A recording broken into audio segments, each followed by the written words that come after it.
Blessings and welcome forward to Reasons Right Here at the Trail Life from Jerome Sage Butler.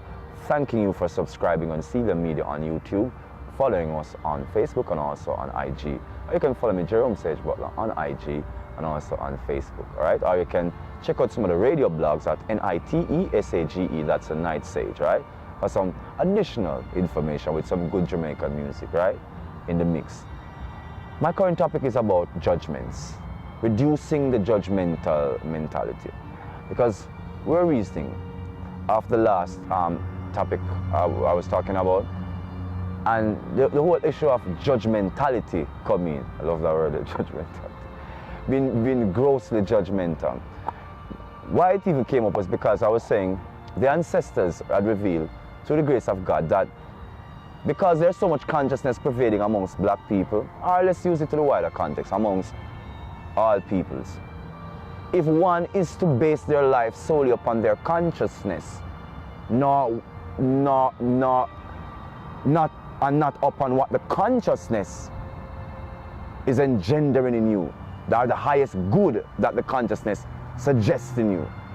That means if your consciousness is structured a certain way that you are insular, right? And you don't really want to deal with others who are not on the same wavelength as you are.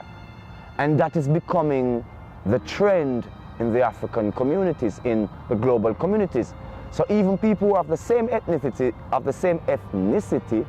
are subdividing into smaller groups. Why is that? Judgmental nature. Some people have this highly Puritan, self-righteous idea of life. It's a high standard, it's a high bar. And they hold sometimes themselves, but almost always everyone else to this bar and to this standard. So those who feel that they cannot live up to that standards, who then feel that they have their own standards, this is where the insular nature comes in. They go into their own little subgroupings who are sharing these ideologies. And the more we splinter into these subgroupings, the judgmental nature begins to grow. So people are finding less common ground to reason on, though human biology is by all means the same, and the nature of human psychology is the same. It's just that the way it is manifesting is different. It's how you apply it that is a difference. But we are so caught up in its manifestation, we are not seeing the concept, the essence, the source beyond the manifestation. And that source is a lot of times fearful humans who are growing more in fear than in love. And the growth of fear in them is causing them to judge others more harshly, to judge themselves more harshly. And a lot of times, as I said, a lot of the people that we know, the standards that they hold others to, they don't hold themselves to it.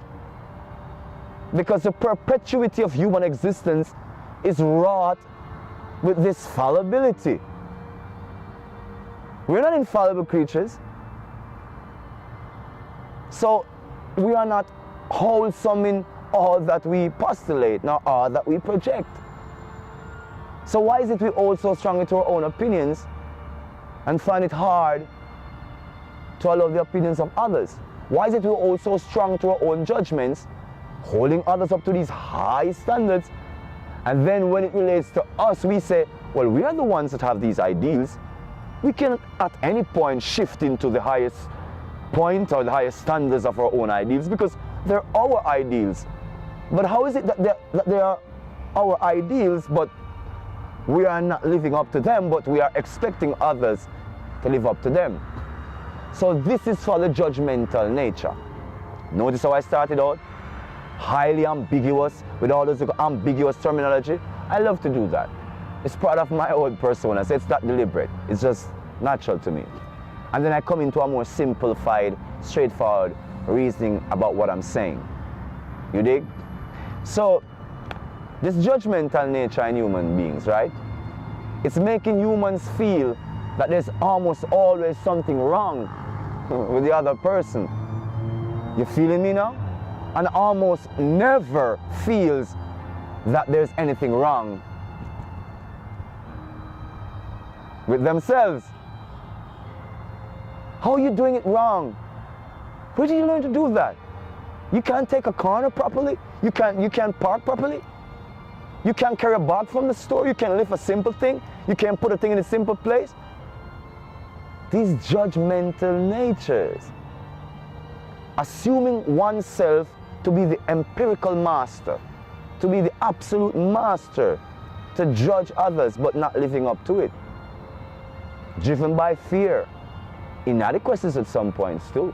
Because a lot of those people who are full of judgments, the reason why they're not living up to their high ideals is because they're really full of a lot of trepidations and a lot of unsuitable morals. They're afraid, deeply hiding inside some old mindsets, some old behaviors, talking about, oh, you say you're a Christian and you smoke. I never said I was a Christian. I said I was a follower of Christ. The Lord said, pick up your cross and follow me. So those who follow the judgmental nature of Western ecumenicals, the same people who create the canon that left out many books that refer to the Christian and the Christ in a holistic African viewpoint or another viewpoints, still venerating Christ and divine God. Those aren't in the canon. So many people begin to tell others, you're not Christian, you are not suited to talk about Christ. Judgmental nature, judgmental nature, judgmental nature, judgmental nature. Be very careful. Be very careful. People are trying to discount many people to satisfy a huge self-righteous ego. Be careful, people. It's about love. I told you this and I'm reminding you. It's about love. I'm not doing this because I'm like, great King Kong, I'm Papa. No, I'm doing this because I say blessed. Because I care. And my caring is as much as I am exposed to the experience of caring. I can still go further. I can still learn more. And my friends know I'm still learning. Because sometimes I have some sharp opinions too. So I'm growing. I'm learning to let go of the BS that's blocking my chakras, to destroy the judgmental natures too. So I don't watch people and assume that people should come to spirituality this way, or they should find Jesus this way, or they should find Yahshua this way, or they should find God this way. How dare you talk about God and then do this? Many people are coming through many persuasions. Love covereth a multitude of sin. Approach things with a loving consciousness. Allow people to be themselves and grow. Quell the judgmental nature, and love will grow. And the acceptance you're seeking for will be. You'll find it in others. And when you stop judging others, guess what? They stop judging you. Because don't feel like you're just judging them and they're not judging you. Because those who've been judging me since I've been doing this, sad to say, but at some points I've been judging you too. I've been like, what's up with these people? You don't even know me. For God's sakes. You don't even know what I've been through, but you're just saying those stuff. Oh. Judge not, else you'll be judged. Because He's the Father, is the ultimate judge, because He's without blemish. And that's the only one I should judge. Because there's no premise to be prejudiced or to be partial. So it's only the purest is impartial. So no judgments. I love you. And please forgive me for bringing up some issues. I might be even stepping on your corner a little. But we really need to get past our judgmental nature. I have witnessed it done bad things in my life. I've witnessed it push people away from me because I was thinking that I needed to see them exactly as I saw myself, not realizing that if I see them exactly as I saw myself, then the freedoms that I allow myself, the high esteems I refer to myself with, right? I should refer to them with such same high esteem, deal with them with such same high ideals. So I had to conquer my own judgmental nature. And then sometimes there's an intellectual clash too, which drives the judgmental nature, right? And sometimes these intellectual clashes are based, again, upon some power trip, some power game. Some very scared individual wants to be heard, wants to be seen, and they're gonna beat their chest louder or beat your face in more violently for you to see them and accept what they're trying to bring at you, right? So a lot of times these kind of behaviors are really deeply ripping the individual soul, ripping the family, and ripping the communities. Because we're so quick to give wrong to the others and give right to ourselves that we are almost always self-righteous in our judgments, whether we're religious or not. So we gotta look through these intellectual battles of thinking that this is the way we should live and that's the way we ought not to live. And I'm not talking about no orientation craziness, so don't even draw me there, right? I'm talking about intellectual warfare that comes down to simple nuances as maybe even physical appearances in terms of how you should dress and how you should even address others, in terms of lingo, language. There are people who fight people because of this. In my country, in Jamaica, if you seem to speak more like me, as how I'm relating in this way, and if you seem to talk more like this and you have a certain point you try to make, then people all of a sudden assume that you're uneducated and what you're saying is unintelligible just because you start saying the thing that way, which is probably most likely most natural to your tongue and is a better way for you, you know what I mean, really relate. You understand me, to your communicators, you're saying in English then, you know. If your man hides up what you say and see the reasoning what you try to bring forward. But there are people in my country, when you speak in the natural tongue to you, because of the same intellectual, judgmental nature, they're like you're unintelligible. What a whole of crack.